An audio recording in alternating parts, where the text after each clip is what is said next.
দেশের চলমান রাজনীতিকে আবার গরম করে তুলেছে। বৃহস্পতিবার দেয়া ওই পোস্টে নাহিদ ইসলাম যেমন সেনা শাসনের ইঙ্গিত দিলেন, তেমনি ১/১১ ফিরে আসার শঙ্কার কথাও প্রকাশ করলেন।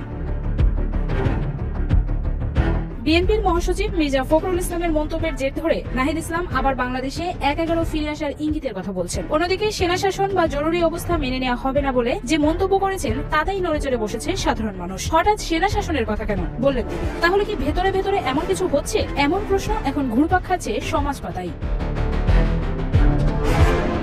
সেনা শাসন বিষয়টি আলোচিত হচ্ছে নাহিদ ইসলামের পোস্টের কয়েকটি লাইনের কারণে। তিনি লিখেছেন, আমরা ৩ আগস্ট থেকে বলে আসছি, কোন প্রকারের সেনা শাসন বা জরুরি অবস্থা মেনে নেব না। আমাদেরকে বারবার ক্যান্টনমেন্টে যেতে বলা হলেও আমরা যেতে অস্বীকার করি। শেষ পর্যন্ত বঙ্গভবনে আলোচনা ও বার্গেনিং এর মাধ্যমে ডক্টর ইউনূসকে প্রধান করে অন্তর্বর্তী সরকার গঠনের সিদ্ধান্ত হয়।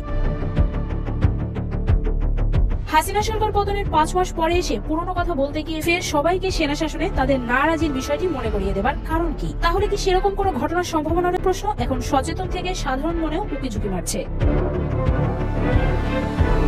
এদিকে জাতীয় নাগরিক কমিটির আহ্বায়ক নাসির উদ্দিন পাটোয়ারি সম্প্রতি বিভিন্ন গণমাধ্যমে মন্তব্য করেছেন, বাংলাদেশে এখন জিয়াবাদ ফিরিয়ে আনার চেষ্টা চলছে। জিয়াউর রহমান তথা বিএনপিকে নিয়ে নাসির উদ্দিন পাটোয়ারির এমন মন্তব্য নিশ্চিত করছে যে দলটির সাথে সমন্বয়কদের দূরত্ব ক্রমশ বাড়ছে।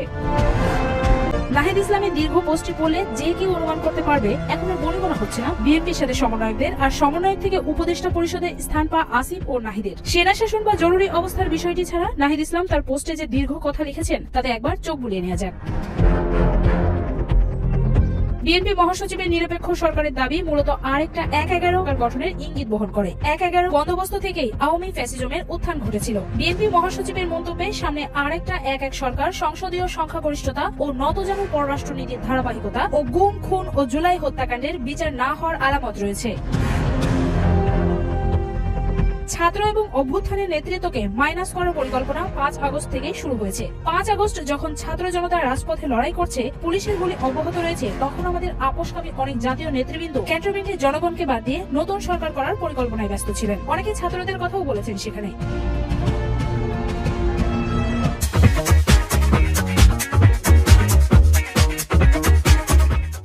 আমরা চেয়েছিলাম ফ্যাসিবাদ বিরোধী রাজনৈতিক দলগুলো ও নাগরিক সমাজের সমন্বয়ে একটা জাতীয় সরকার। জাতীয় সরকার হলে ছাত্রদের হয়তো সরকারে আসার প্রয়োজন হতো না। জাতীয় সরকার অনেকদিন স্থায়ী হবে, এই বিবেচনায় বিএনপি জাতীয় সরকারে রাজি হয়নি। কিন্তু অভ্যুত্থানের পরেই দেশের জাতীয় সরকারের প্রয়োজনীয়তা সবচেয়ে বেশি ছিল। অথচ বিএনপি জাতীয় সরকারের কথা বলছে সামনের নির্বাচনের পর। ছাত্ররাই এই সরকারের এবং বিদ্যমান বাস্তবতার একমাত্র ফ্যাক্টর, যেখানে ১/১১ সরকার থেকে বর্তমান সরকারকে সম্পূর্ণভাবে আলাদা করে। বিএনপি কয়েকদিন আগে -2 এর আলোচনা করলেও এখন ক্ষমতায় যাওয়ার পথ সুগম করার জন্য নিরপেক্ষ সরকারের নামে আরেকটি ১/১১ সরকারের প্রস্তাবনা করছে।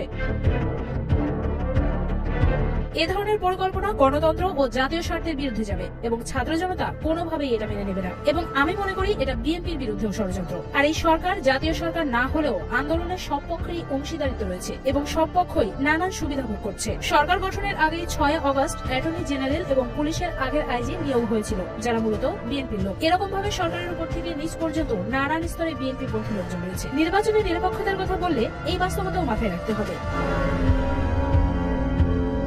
রাষ্ট্রপতির পরিবর্তন, সংস্কার, নতুন সংবিধান, জুলাই ঘোষণা সব ইস্যুতেই বিএনপি বিরুদ্ধে অবস্থান নিয়েছে।